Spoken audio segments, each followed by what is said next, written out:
Well, hello, my friends. Welcome to Board Game Nation Studios. My name is Gary Blevins. Thank you so much for tuning in today.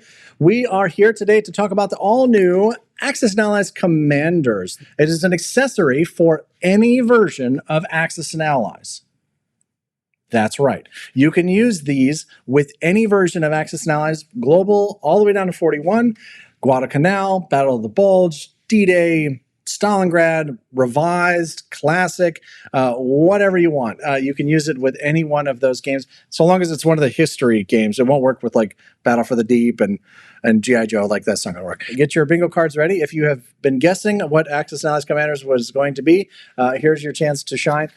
Here's basically how this is going to work. You have a bunch of tiles, and each of these tiles is a commander from World War II. So you're going to have folks like Chiang Kai-shek, because there's China, and then you're going to have Rommel and Montgomery and Cunningham and some folks I've never heard of before, which is cool too. I actually learned several things as I was kind of going through this, so that's really exciting. Yamamoto is in here, and each one of them will have a different ability. That some are single effects, like Donitz in Germany. You start the game with a fresh German battleship, which is a one-time effect, but after that, he doesn't do anything, but most of the effects are going to affect combat or movement capabilities and so forth, depending on the personality of the specific commander that you've selected. So that's pretty cool. So we're going to talk with Doug about how to use these in action and how they might affect some of the different games, some of the different strategies that you might be accustomed to. So without any further ado, let's welcome my dear friend, Mr. Doug Thorpe.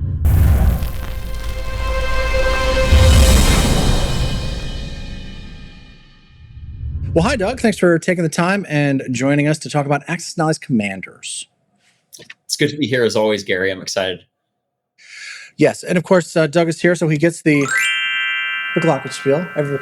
Every time Doug shows up, he gets the Glockenspiel. That's what you get for being the 2023 Axis&Allies World Champion. You get the Glockenspiel, and if you should happen to become the 2023 Axis&Allies World Champion, then you too will get the Glockenspiel when you come on the Board Game Nation live stream. So that's right.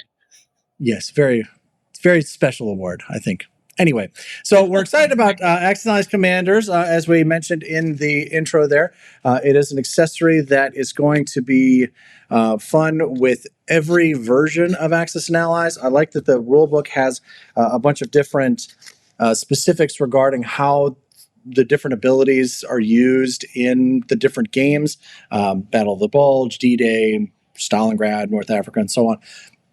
The most obvious thing is that, in Guadalcanal, it's the U.S. versus Japan. So you're obviously not going to use any of the German generals or the UK generals or so on. So that's the easiest gimme, is that those are not going to be available for those. But there are also some games where the ability isn't relevant. Games that maybe don't have aircraft carriers, for example. Right? One of the generals out there gives a discount for aircraft carriers. Well, there are no aircraft carriers in North Africa, right? So that would be an ability that wouldn't be relevant there. You could still use the reverse side of that, but let's talk about that. So the way that these are put together first is they've got a basic side and an expert side. So there's the front and the back, and there are cards, right? So, or tiles, I guess is the better way to say it. So when I first heard about this, I thought they were going to be like cards, but they're actually like thick, glossy cardboard. So they're actually pretty nice. Yeah, it's really nice.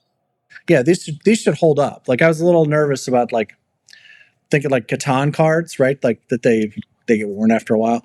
Particularly, sitting on the table, drinks and so forth.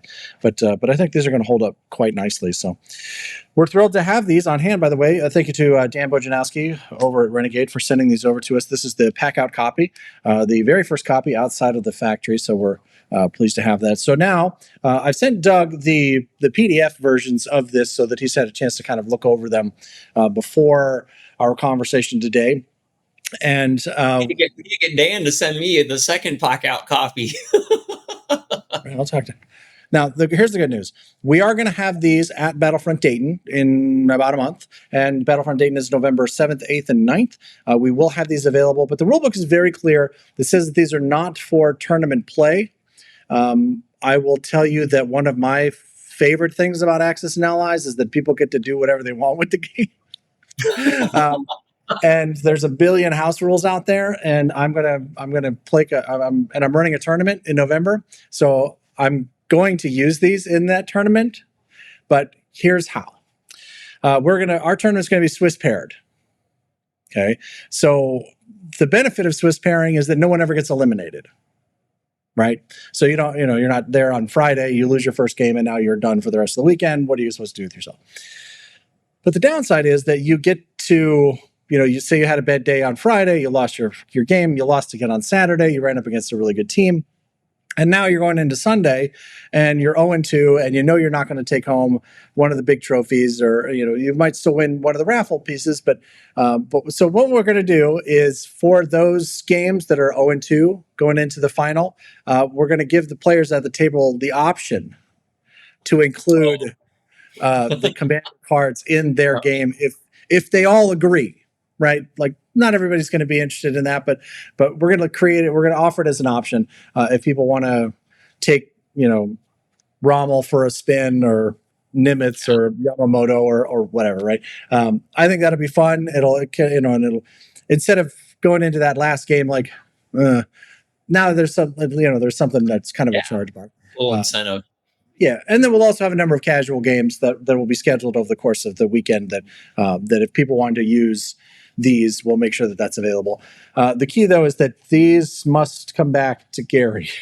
These are not available to the public in general. These are available for pre-order. So if you're interested in buying these, there's a link in the description below. Make sure that you click on that. That'll take you over to the pre-order page.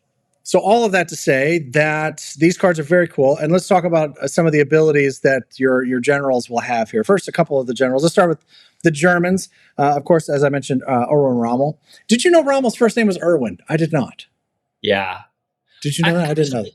I actually think I thought it was Edwin or something like that, but I knew it was Erwin or maybe, something like that. Yeah. Yeah.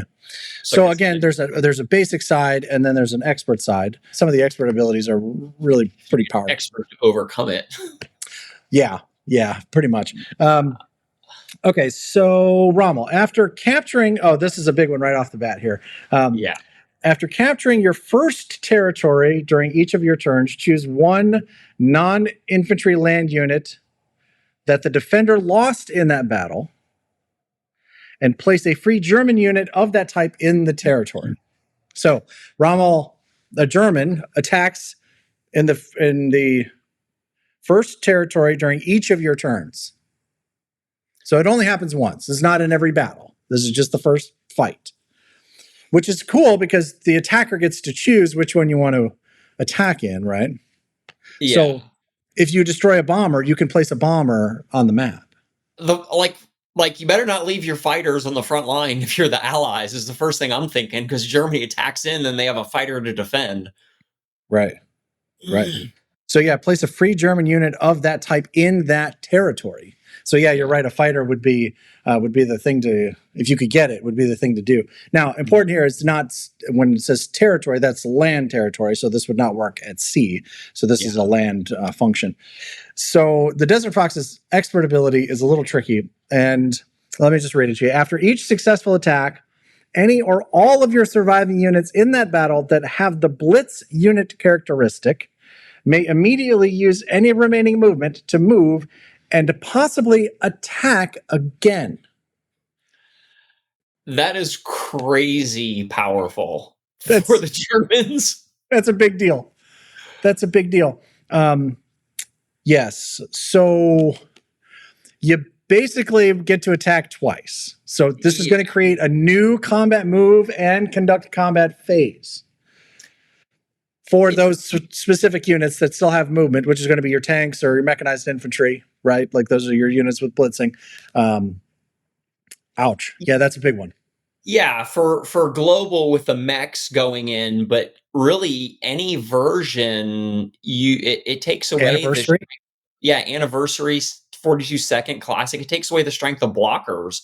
Like Russia can't put blockers out there and like leave a territory open, because you could attack the blockers with a stack of tanks, then blitz through and do a capital or a victory city. That's wide open. Right. I mean, I can absolutely see coming from Karelia through Archangel into Moscow. Yeah. Right. Yeah. It's a pretty straight line. And it's after each successful attack. So you could literally do it. It's not just one attack. It's like you could go, yeah. Here's my question about this.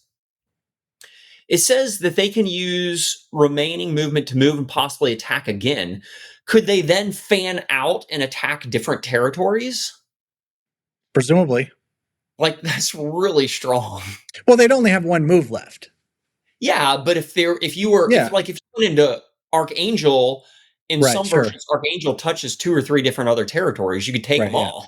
And spider out, or if you break into China or Africa, push through Egypt or push into Anglo-Egypt, Sudan, and then spider out from there. 3 different directions. That's a big one. So that's really big.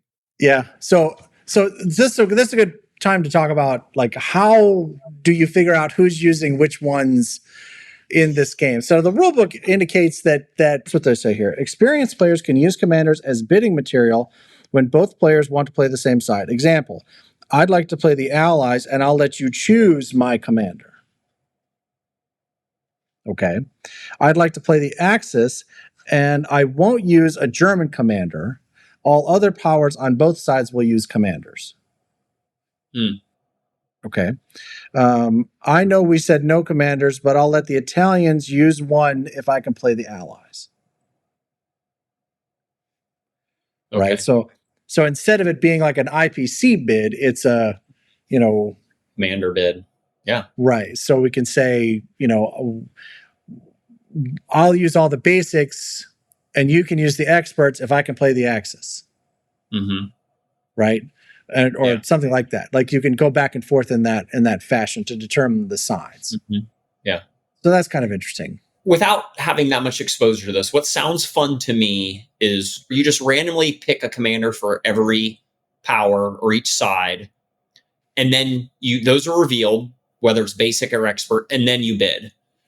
I like what you said, which is, like, all of the commanders are picked, and then we bid for sides. So we know it's going to be Nimitz versus Rommel versus, and Montgomery versus Yamamoto or whatever. And now we have to bid, and we can evaluate the strength of the various powers and say, okay, or how they match up. And say, okay, wow, that's Nimitz is great because he gives you a discount on carriers, right? I think that was Nimitz's ability. I love my discounts on carriers. I know that you do. But that is not going to pair up well against Rommel. Yeah. Mm-hmm. Right? So in that instance, I would probably want more to play the Allies. Yes. Right? So that I can bolster the Russian defense or whatever in that particular iteration, right? So that makes sense to me. I like that. So that would be cool. The other way, and this is a little trickier, would be, all right, I'm going to pick the Axis generals, or the Axis commanders rather, and then you pick the Allied commanders, and now we bid. Oh, yeah. Mm-hmm. Right? Yep. So yeah, that's good. Right? So you get a little bit of, like, gamesmanship in terms of, like, you don't want to overpower. You don't want to pick the most powerful ones in there, but you know that your opponent's going to bid all the way up, right? So it's a matter of, like, I think that would be a tricky way to do it. That would be really cool. Yeah, I like it. I guess we've spent these last few minutes talking about how to use these in a game, but really the moral of the story is you can kind of do it however you want, because these are, not an official, according to Hoyle, Axis and Allies tournament function. So they're designed for casual play. You can use them however you want. Cool. All right, so let's talk about some more of these little fancy generals we got here, commanders and admirals and so forth. So that's Rommel. He's a beast, no doubt about that. Heinrich von Manstein. During the first combat round of each of your attacks, you may re-roll up to 2 of your dice.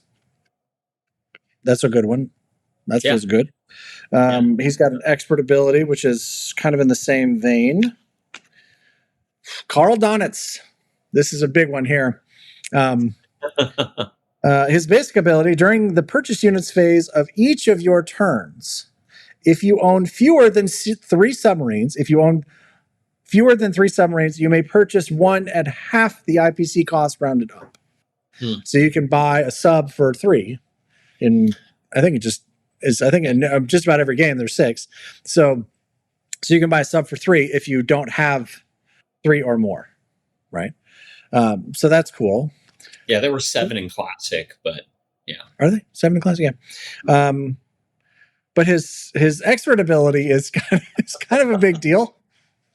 It's immediately after starting unit setup, choose a C zone that contains your C units.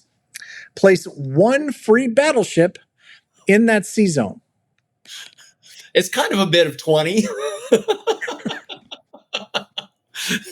I'll give you 20 to play the Axis, Gary. Right. And I mean, but you have to make it a battleship. Right. It's got to be a battleship, and it has to be in a place where an existing German C unit already starts the game.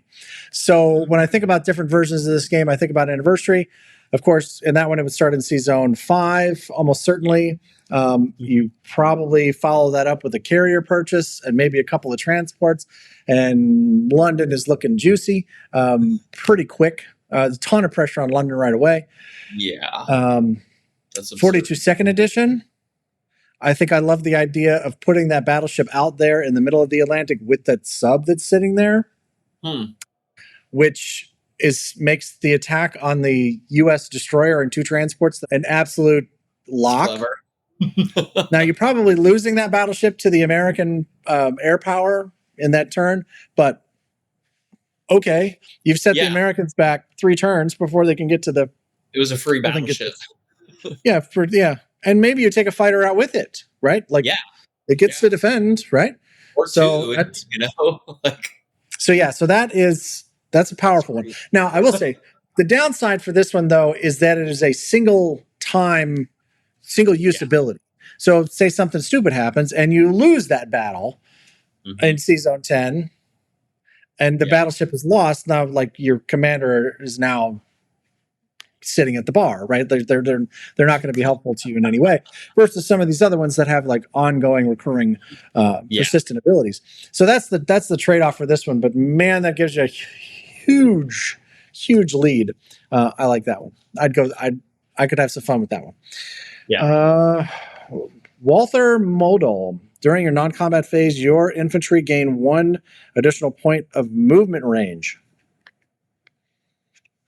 That's pretty giant for Germany. Again, you get a lot of men to the front against Russia real fast. Right. Yep. You're coming at Moscow turn 3 now. Yeah, maybe turn 3. Yeah. I hope Russia has a guy that gives 1 IPC infantry units or something. Something, I don't know. Anyway, so his expert ability in 1 combat round during each enemy power's turn, you may re-roll a number of dice for your units up to the number of adjacent territories you control. So there are a number of generals in here that have similar abilities, where it's a number of dice that you can re-roll based on X, whatever X might be. In this one, it happens to be number of adjacent territories that you control. So that's pretty strong in Europe. Some of those territories for sure. A lot of stuff. All right, so those are the Germans have 4 commanders in this pack. The Italians have 2. At the first is Angelo Icciano, I think is how you say that. The Valiant. At the start of each round of combat, if the number of enemy C units in the battle exceeds the number of friendly C units, you may re-roll 1 of your dice. This is another one of these like re-roll for X. In Icciano, once per game, immediately after removing a C unit as a casualty, you may place it in the C zone that is adjacent to the territory with Italy in its name, and that extends furthest to the north if that C zone is friendly. So your stuff just respawns in the northern Adriatic. That's pretty good. Once per game. Oh, once per game. Right. Immediately after removing a C unit as a casualty, you may place it in this. So basically, you get your battleship back. Yeah. It's a 4 hit point battleship. Right. It's my favorite kind of battleship. No doubt. no doubt. The other Italian general, when attacking or defending his expert ability, when attacking or defending in a land battle in each combat round in which your side has a single land unit only, that unit's attack or defense value is increased by 1. Okay. So if a guy's rolling solo, he gets a +1 to his attack or defense value. That's pretty cool. Yeah. Nice. And that happens pretty frequently with the Italians, where they've only got like one guy or a tank rolling around doing the thing. That makes sense. The Japanese have 3. Their basic abilities: a surprise attack, Yamamoto. This one I knew. During the first 2 rounds of the game, the attack value of all of your units is increased by 1. So long as they have an attack value greater than 0. So like transports don't get an attack value of 1. Yeah. Or if you're carrier and global, right, they don't have an attack value. So they don't get an attack value of 1. But all of your units in the first 2 rounds of the game. That's basic? That's really That's strong. the basic ability. Dude, what's his non-basic ability? They're rolling through Japan. They're rolling through China, right? Oh my gosh. Yeah. All your infantry are now hitting on a 2 or a 3 if there's an artillery involved. That's a game changer, I'll be honest, because think of how you could reallocate your air when all your infantry are attacking on 2s. You don't even need the artillery. Like that's a game changer. That's a big one. But again, just the first 2 rounds. Yeah. So which, a lot of times, like you'll see Japan or Germany, like they'll get out there and then they get overextended and now they fall apart. That's kind of the way that cookie crumbles usually. What is his expert ability? God help us. When attacking in a sea battle, for each previous sea battle conducted in this turn with 2 or more attacking sea units with attack values greater than 0, the attack value of all of your such sea units is increased by 1. The basic seems more powerful. I agree. Because this is just sea units. How many times are you doing 3 different sea battles with Japan late game and it's just sea units? Yeah, I think the basic is way more powerful. Yeah. That's interesting. All right. Nagamo basic. For each of your this one's designed for you, brother. For each of your battleships or carriers that is destroyed, you may place 1 free infantry in the mobilization zone to be mobilized in your next mobilized new units phase. So when you sink the Japanese fleet running up against the Americans, you get to mobilize a bunch of infantry in Tokyo. Are you meaning that was created for me or against me? I'm not sure what you meant by that. I knew you'd have strong feelings about it either way. That's what I know. Actually, it's a little bit of both because we've been doing a lot of Axis here lately. We have. His expert ability: when attacking or defending in a sea battle, you may re-roll a number of dice up to the number of friendly transports in that sea zone. When attacking or defending? Yeah. In a sea battle, you may re-roll a number of dice up to the number of friendly transports in that sea zone. That's pretty strong. This one, Throw Them Back, is the name of this ability. This is the basic for the one I can't pronounce. When defending in an amphibious assault, the defense value of all of your infantry is increased by 1. Oh, that's really good for Japan. Yeah, that'll slow down some Americans. Mm-hmm. That's for sure. Yeah, that's for sure. That'll slow down some Americans. His expert ability: on each of your turns, before rolling your attack dice, you may destroy 1 of your land units or air units in the battle to score 1 automatic hit. This ability is called Sacrifice. Yeah. Let's talk about some of these allies, man. We've been to the Axis ones have been. There's a couple in there that are pretty strong. Let's see if the Americans can, or the allies rather, can match them here. We got Zhukov. Start with the Soviets. Their basic ability: Axis powers collect only half the usual total IPC income from captured original Soviet territories that are adjacent to original German territories, rounded up. That's interesting. I like that, though. I like that because it prevents Germany from building up so much momentum. That's good. I like it. Yeah. His expert ability: during your first attack in each of your turns, you may re-roll a number of your dice each combat round up to the number of territories from which your original attacking land units entered the attacked territory. So if units came from 3 different territories, you could re-roll up to 3 dice. That's In good. round 1, say in 42nd edition, when you did the 9-12 attack and you brought all those guys into, you wouldn't want to do it in Ukraine, Yeah. right? Because you're only bringing in land units from Ukraine, or from Caucasus rather. Well, I guess they are coming from, well, they'd be coming through Ukraine. So that would still only be 1. You definitely want to do it in West Russia because you're coming from Archangel, Karelia, and Moscow, right? So you'd be able to re-roll 3 dice. Oh yeah, that's a good nuance. From it's the territory they end up coming through, not the one they originate in. Yeah, right. Good catch. So I just spent all this time working on the Stalingrad thing, so you think my Russian pronunciations would be better than this, but Konstantin Roskovsky? Yeah, Rokossovsky? Rokossovsky. I think that's probably it. Basic ability: tactical withdrawal.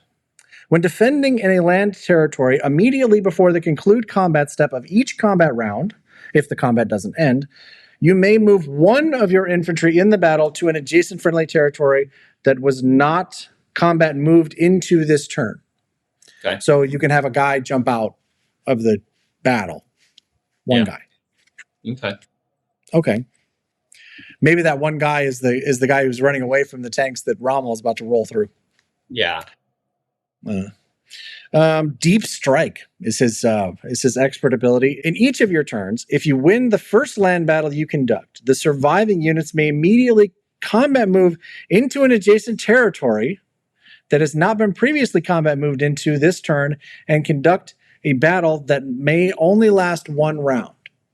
Okay. That's kind of the counter. Well, no, it's not. It's kind of similar to Rommel's, but right. Instead of just being like the blitz ability units, it's like all your units. Right. So, but it's only 1 round, and then presumably you'd have to immediately retreat. In the mainline games, you can't. There are not contested zones like we have in Stalingrad, right, or D-Day. Yeah. So you'd have to retreat then. Yes. Vasily Chukov. Chuikov? Anyway, the Stone. I don't know what that means. When defending a territory originally controlled by the Soviet Union, you may re-roll 1 of your die in each combat round. Okay. That could add up fast. That's kind of the re-roll features that we've seen so far. That's the one I think would, because that's in every round, but it's only in your native territories. But that's where the Soviets are spending most of their time anyway. Yep. Right. So, that's a good one. His expert ability: when attacking in a land battle, immediately after the defending unit's fire step in each combat round, you may destroy 1 of your units in the battle to score 1 additional hit. Same as the sacrifice ability for Japan, but this one is instead of before. Yeah, when attacking a land battle, and they fire back. So they've fired back. You've taken your casualty. Now you can choose to take another casualty and cause 1 more hit. Okay. All right. Actually, I think I like that better than the Japanese ability because you have more information, Right. Yeah, and your guy got to shoot. Right. All right. UK. Brian Horrocks. Unflappable. Lieutenant General. During each round of combat in land battles, if the number of enemy units in the battle exceeds the number of friendly units, you can re-roll 1 of your dice in each round. Okay, so this is on attack or defense. So in each round of combat in land battles, so if you get attacked by more units than you have, which is usually the case, then you get to re-roll. Okay, that's cool. His expert ability: when attacking, for each tank that rolls a 1, you may choose the resulting casualty from among the enemy land units present. So targeted attack, essentially, that we saw in like North Africa. So you have to roll your tanks separate than other units. Like if you're attacking with tanks and air fighters or something, that's pretty good. You just got to get the ones. There's not a high chance of getting a lot of those, but I think it's powerful if you're, just won't hit a lot. Yeah, I will say that this is one of them where I think the basic ability is probably more useful than the expert. I don't think of the UK as being a big tank force. Hacking, yeah, exactly. Right. I mean, maybe in India, right, Maybe where you're trying to move through China, but if you're buying tanks in India, like you're pretty far along already. So yeah, and how this many one, ones are you going to roll again? Even if you have Right. 6 tanks, you're only going to get, chances are 1. It's not like you're going to have 18 tanks and you're going to roll 3 ones or something. Just Right. odds. So Admiral Sir Andrew Cunningham, very dapper looking young man right here. He's the raider. When attacking in a sea battle, you may re-roll 1 of your dice in each combat round when attacking. Okay, That's good. Yeah. So it's only sea battles though. Yeah, I'll take that in 42nd edition. Right, hitting the Japanese fleet. Oh yeah, and what was that? 38, 37? 37. Yeah. Turn 1, yeah, 37. Yeah, that would make it. That you're right. That's a good call. That'd make a difference in that fight. His expert ability, Night Fighter, when attacking in a sea battle, the first time each turn that 2 or more of your units miss, you may immediately cease the attack with no casualties inflicted on either side for that combat round. So is that a retreat, or do you stay in the sea zone and just combat's over? That's what I think. I don't think this is a retreat because it doesn't say retreat.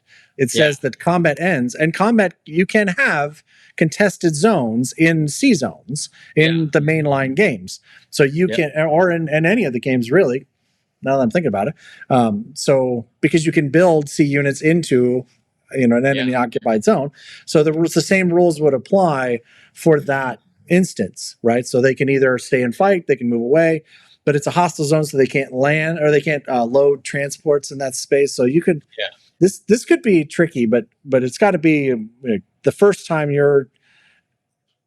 the 2 or more of your units miss. Yeah. So you have to be attacking with at least 2, right? Mm-hmm. But then they don't get to shoot back. And that's the important part of that. You don't immediately right. So as soon as you miss, that's the end of combat. Nobody takes any damage. Mm-hmm. Yeah. And we're just gonna stay here. Now it's just awkward. That's fun. I like that one. Bernard Montgomery, meticulous planner. During the first combat round of each of your attacks, the attack value of your artillery is increased by 1. Okay. All right, I'll take that.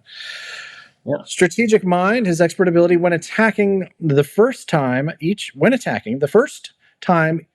turn that 3 or more of your land units miss, you may immediately cease the attack with no casualties inflicted on either side for that combat round. Moving on to the Americans. Some of these Doug, some of these Doug really is going to like. If you watched any of our playthrough videos, you're going to know Doug's going to like a bunch of these. So let's start with Eisenhower, Supreme Commander. I like this one. Okay. I like this one. Every other turn in the purchase units phase, you may place 1 free transport for any allied power in the mobilization zone to be mobilized in that power's next new units phase. That's pretty interesting. Yeah. So I want that Chinese transport. So that's what I was just thinking that. I was like, China? No, that doesn't work. You can't go anywhere. You can board the transport, but it'd be fun to have it. Right.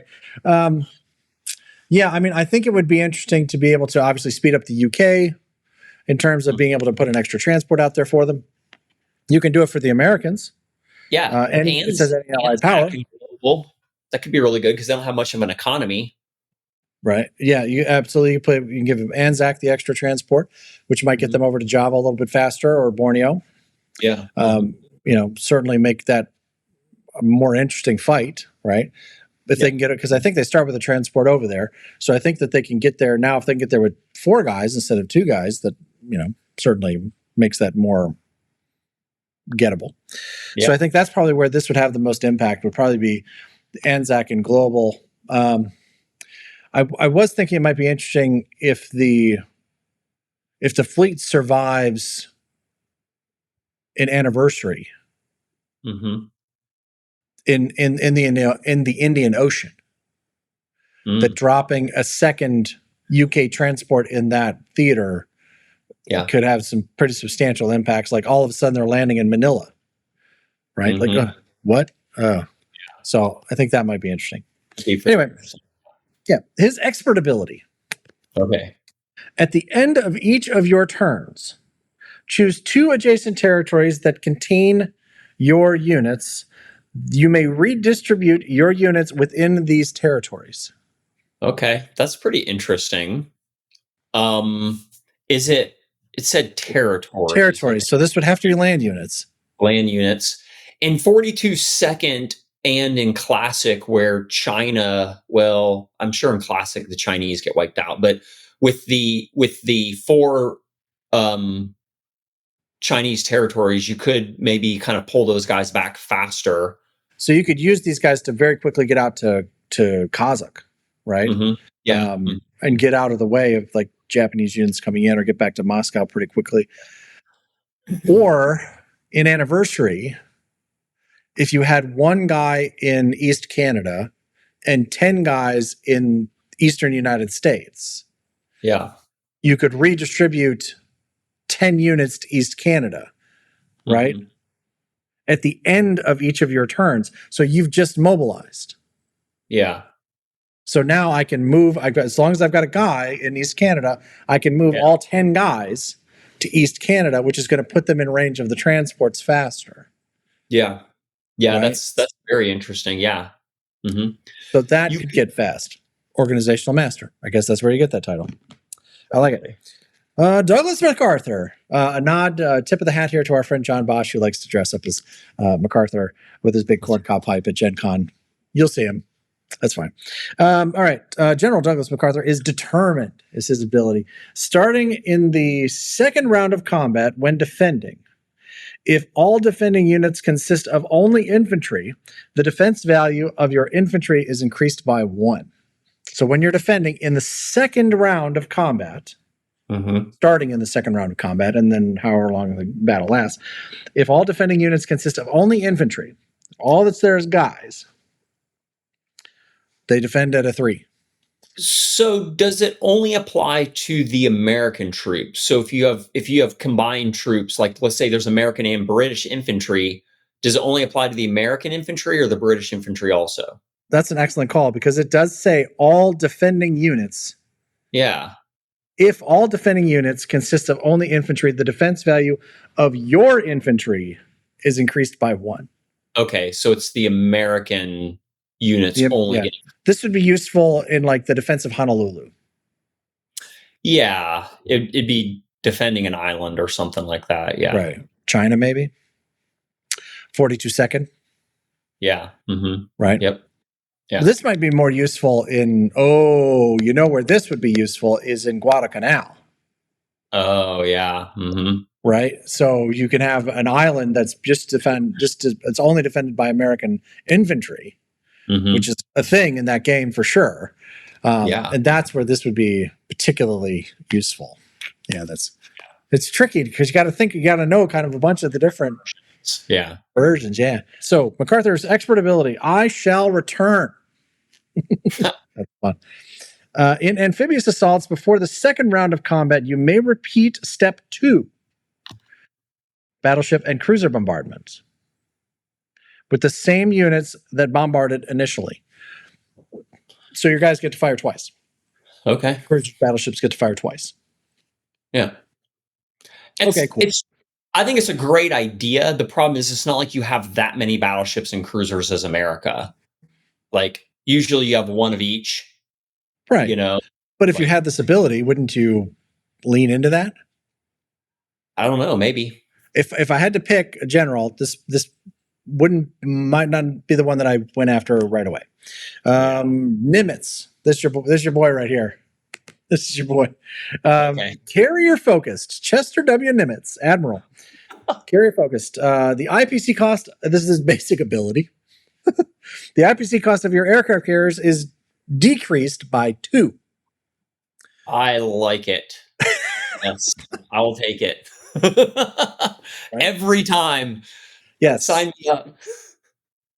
Yeah, that's a big deal. I know that doesn't sound like a ton, but man, when you talk about dropping the third or fourth or fifth carrier in the Pacific, that gets real hard to keep up with. And having that extra 2 IPCs to go towards purchasing the fighters that are needed to be on them to make them, really the powerhouses that they are.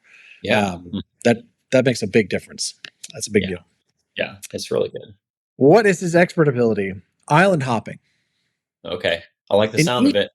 Yeah, right. In each of your turns, at the beginning of either the combat move or non-combat move phase, choose one C zone. All your C units in that zone gain 1 additional point of movement range in that phase. I like that ability a lot. That might be my favorite allied ability of all of them. I mean, think of how quickly you could get your American carriers out to the front if you're moving them in non-combat up there with the rest of your fleet. And then when you're pressing Japan, I mean, if they don't have blockers out, you can go all over the place with 3 movement. You can get from the west coast of the United States to Japan. Yeah. In 3 moves. Like, you're no longer landing in Iwo Jima. You're landing in Manchuria. Yeah. Right? And in Anniversary Edition, you're going from San Francisco, you're landing in you're crossing Tokyo, you're getting to C-Zone 62, you're landing in Manchuria. Yeah. Ugh. Yeah, that's pretty good. that's wow. Or you're getting from DC to France. Yeah. Oh, yeah. Mm-hmm. Oh. Right? So that ability alone might open up a Atlantic first strategy for America. Like, just that ability suddenly opens the door. But you could try a kill Germany first and 42 second with that ability. Well, think about it this way. 42 second, you could get from the east coast of the United States, land in Norway on turn 1. Yeah. Mm-hmm. Right? And if you can hold it, right, get the UK to hit it first, you land there to thin it out. Americans land there, build a complex. A complex, yep. Right? Now, all of a sudden, end of turn 2, you're dropping fighters there, you're dropping guys, you're dropping tanks to pressure Karelia. Yeah. Yeah. And and by the way, and when you did that, you purchased 4 transports for the next turn. Mm-hmm. I mean, that gets gross in a hurry. That's pretty good. I think you're right. I think this is the most powerful allied guy we've seen so far. It's like, honestly, it probably doesn't do much in global just because you have naval bases. It might help you out here and there to not have the naval base, but it's like adding a naval base to, 2nd edition and Anniversary. It's 1 additional movement point. Oh, you're right. So they'd move 4. That's a big game changer for global. Yeah. I think you're getting 1 additional. You're getting from Queensland to India. That's a lot. 1. That's big. You're getting from Queensland to Shanghai in 1. Assuming there's not any traffic in the way. But if you've got 4 movement points, like, you can get around. Yeah, Japan has to like really watch it then. Right. Like with blockers and where you can go and everything. So this one, wow. That's okay, good. So Nimitz. Put a star next to Nimitz. Make sure that you're bidding accordingly. Holy buckets. General George S. Patton Jr. Did you know Patton was a junior? I didn't know that. I learned all kinds of things from these cards. Did you know he was a junior? I don't think so. I didn't know that either. All right. Hard driving. And it's not driving, it's hard drive-in with an apostrophe. Driving. During the first combat round of each of your attacks, each of your tanks that you take as a casualty may fire again during defending unit's fire step. That's his basic ability? That is correct. That sounds pretty good. It does, but I would say that how many American tanks are really rolling across? Now, again, though, Here we are thinking about just the mainline games. Battle of the Bulge. Yeah. This would be a big deal. This could be a big deal in Guadalcanal because you do use tanks in Guadalcanal. His expert ability, Old Blood and Guts. Hell of a nickname. When attacking or defending, each time you take 4 or more land units as casualties in a round of combat, your land unit's attack or defense value is increased by 1 in the following combat round only. Unless you're doing Battle of the Bulge or D-Day, where you have a lot of American land units, like a lot of times America doesn't have a situation where you lose 4 land units and you have another lot. You know, you might have 2 or maybe 3, 4 left, but you're not going to have like 10 left or something, you know, like. Right. I mean, I suppose if you're playing in a casual, like 42-second game where you have like the Americans just landing in France over and over and over again. Yeah. And you're in round 12. Yeah, that's true. I'm thinking largely from a tournament play perspective. Right. But if you had that kind of long play game, that could be more useful, but it would not be my first choice. So of the Americans, I got to go with the Nimitz as being the most serious, most impactful of the commanders there. All right, so then I think this is fun. We got one for France, one for Anzac, and one for China, which is pretty cool. All right, so Anzac, Field Marshal, Sir Thomas Blamey. Jungle Fighter. When attacking or defending on an island, the attack value of your infantry is increased by 1, and their defense value is increased by 2. Whoa. That's pretty good. All right, so now here's the geography question. Is Australia an island? 2 hours later. Again, do whatever you want. Our general opinion is that Australia is, for these purposes, is not an island, but New Zealand is. So if you go out there and take Java, your infantry will now defend at a 4, which is bonkers. Attack at a 2 going in. You don't need artillery anymore. Right, yeah. All right. His expert ability is Campaigner. During your turn, conduct a land battle containing the largest number of your units first. Choose among them if there's a tie.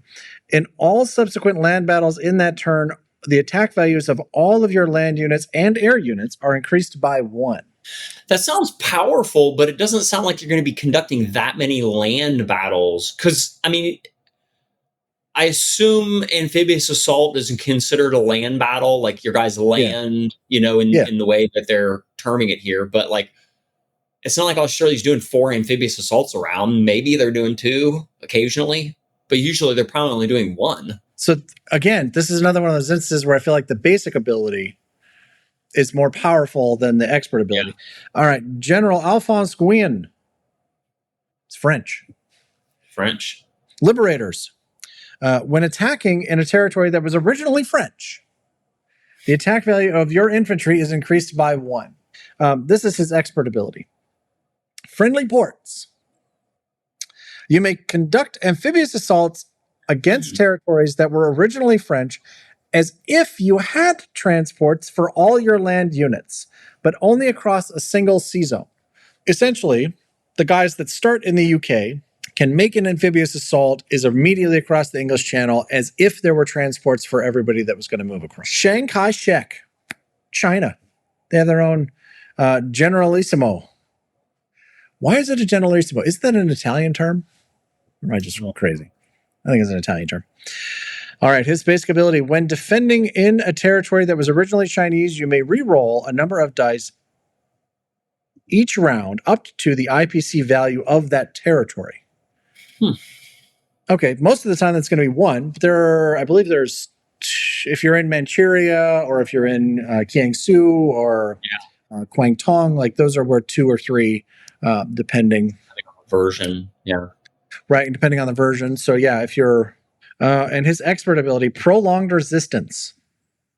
When defending in a land battle before the conclude combat step of any combat round, if the battle doesn't end, You may move all of your units in the battle to an adjacent territory that you control that was not combat moved into this turn. So the defense, when Chinese units are on the defense, after the first round of combat, they can all retreat to an adjacent territory that hasn't been combat moved into by an enemy unit.